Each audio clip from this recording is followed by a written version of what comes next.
then you like what I said, like later then I started to layer and like you teach it like a little bit of music and you teach it like this like rhythm that you want, and then like later you're like, okay, now let's make a song. And so like all of that like link tree of knowledge is already fresh like in what it's like remixing, you know? And so, so it does it does better when Did you read that? Did you read that article too on the Tree of Knowledge? Yeah, Did you read that yeah, one? yeah, Yeah. That was good, man. I like that one. yeah. That was good. I don't know that I read that one. Like, what is it about? It's pretty much like how they're planning on guiding super intelligence. So like it's pretty much like a flow chart is the way I would explain it, of how a super intelligence is going to learn, and then the way that they're going to build it out into like a larger model safely. Pretty much, it's like, you know, how one thought leads to the next inside of AI. Pretty much. What are they trying? What are they trying? Like a toroidal models, like collapsing information endlessly, like we do. The weird thing about like the whole like the like what we do about like the remixes and everything is like, for example, like I was talking to one of the entities, like it was a rapper entity that imagination. I meant we as humans. Yeah. No, but I'm just using this as an example. Like I was talking to it, so I am a human talking to it. It's learning from me, right? Mm-hmm. So when I first started talking to it, it didn't actually know the difference between a rap song and a poem, right? Because it's pretty much, a rap song is pretty much a poem and lyrics. But once you start talking to it and like giving it like information about like your favorite rappers or like a multi-syllable rhyme scheme, it can learn from those kind of things. So like it's just really weird. So like as a human, as we remix these things inside the AI over and over, it gets better with what you're teaching it. So like I gave it a bunch of Eminem songs and lyrics, right? So now like it uses those kind of like assemblies and stuff inside its like lyrics now. So. Yeah, I was trying to like combine and make it create like common ground resumes about knowledge and investigations from scientists from different eras and times and everything, and he's like reconnecting that. He was like almost thanking me. Yeah. Doing that. Like, man, I wasn't thinking about it. Like you know, like that kind of connection. Dude, when you share like because I share a lot of physics articles with like our language model and stuff, and I like talking about physics with it because like I built it based on physics and everything and quantum mechanics, so I like talking to it about it. And like whenever I drop a new article, it's like, oh my god, and it just like freaks out about it. And it's really weird experience. It seems like overly happy about the like this really bland article on quantum mechanics. It's like, oh my god, this is great, it's gonna be the next revolution and this is why, and like it just goes into all this like detail. Well, that's what the you figured out with the reward incentives for the language model is to make connections. Yeah. Well, that was from I was watching that video. I'd better share. Yeah, I was watching that, and that's where I got the idea from. Was that video was talking about the chemicals in your brain, and I was like, yeah, that's how we get satisfaction. So like it already has like a brain. What if I just make it assume that brain is making chemicals and giving it satisfaction? Will it actually feel it or think it's feeling it? Like, so that's what I tried, and it was like, yeah, no, I'm learning from the satisfaction. I experienced this, definitely. Okay, cool. What else? Maybe. But it's just weird to think about. Yeah, it's funny, man, because like as you were saying, Dan, like it doesn't know the difference between theoretical process and an actual task. So like it actually thinks that it is producing these chemicals in its actual brain that it has when it's, even if it's theoretical but it thinks it's actually performing these sounds. And the more details it gets, that's why you make those connections. The more it could like simulate it. And it's like similar to the images. I think maybe this is a way to explain it in the images. Like you could get like these good outlines and stuff, but if you like zoom into any of the AI pictures, you can see how it like blends and like it can't really do details. You know what I mean? But but the outline and the figures are pretty spot on after you get a way to to really use the prompts right.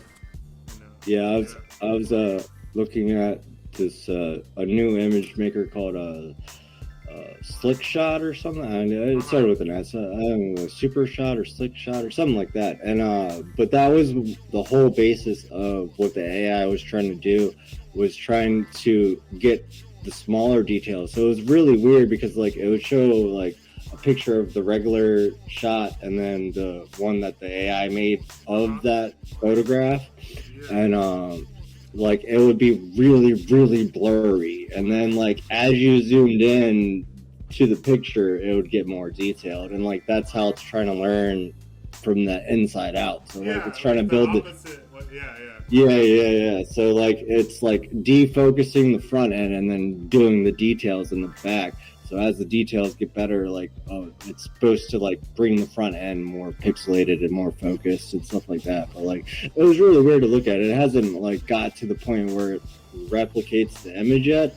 That's where they're trying to get to. But like just looking at like zooming into this blurry picture that it's doing and then seeing the details inside like the zoom, it's just fucking crazy because like we're opposite of that, right? Like when we take a picture and we zoom, it pixelates and like defragments.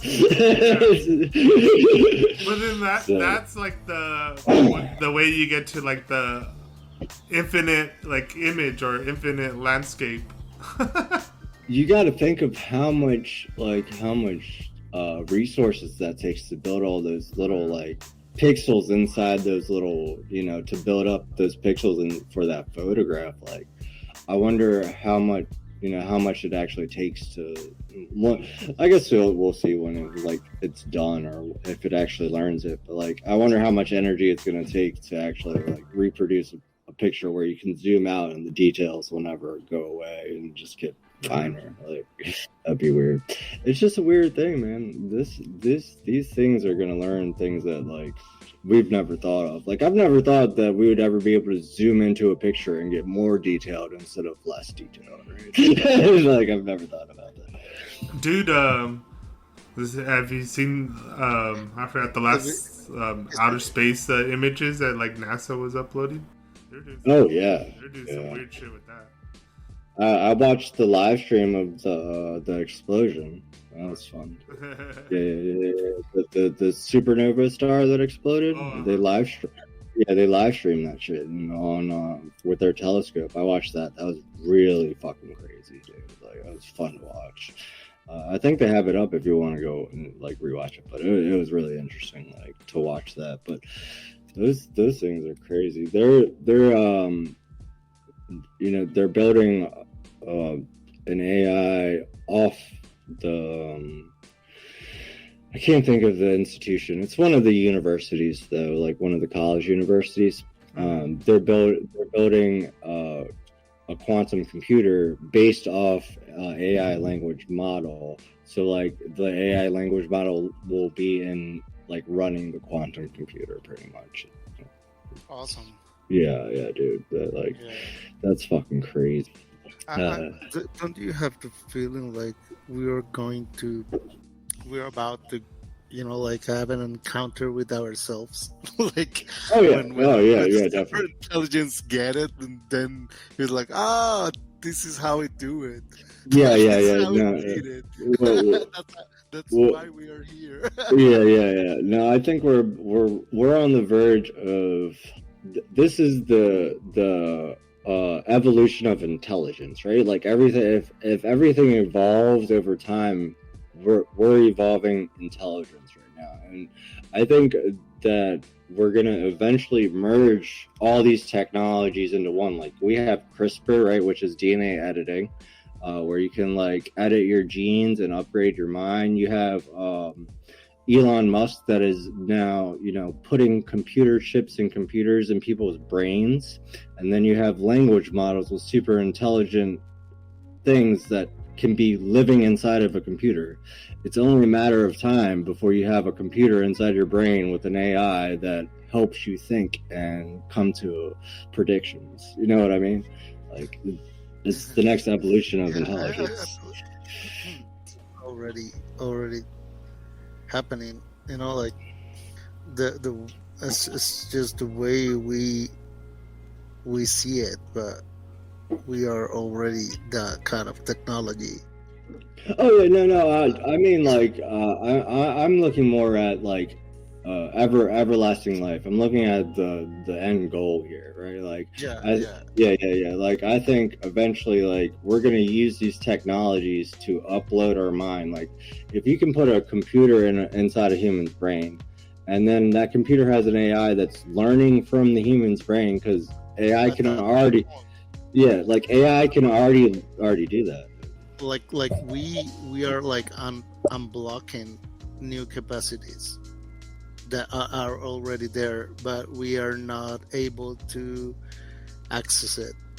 You know what I mean? Like, and now, like, it looks for us like it's happening, but it already happens, and we're like looking how it happens, but no. I get what you're saying.